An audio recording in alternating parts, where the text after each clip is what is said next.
قسما بربي افضل ماسك هتستخدميه لبشرتك.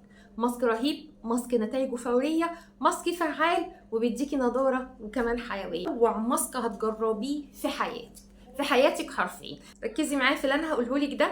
كولاجين طبيعي، تفتيح، ترطيب، بيديكي نضاره فوريه، بيساعد جدا على عدم ظهور الخطوط التعبيريه. اول حاجه هتجيبي لي معلقه من بذور الكتان من عند عمو العطار، معلقه كبيره كده حلوه من بذور الكتان، زيها معلقه من السمسم. هنحمصهم تحميص خفيف قوي على النار بحيث ان احنا ما نطيرش منهم زيوت الطياره. بعدين اضربي في الخلاط، بقى عندك بودر الكولاجين الطبيعي والنضاره الفوريه للبشره. تاخدي عليهم معلقه من الحليب البودر وتحطي لي ميه دافيه، مش عايزه منك اكتر من كده. ادمجي كويس واركنهم لي شويه وطبقي على بشرتك. خلصتي معاكي الفيديو، اتمنى يكون الفيديو عجبك. يا ريت لو الفيديو عجبك ما تنسينيش لايك وشير سبسكرايب، والسلام عليكم ورحمه الله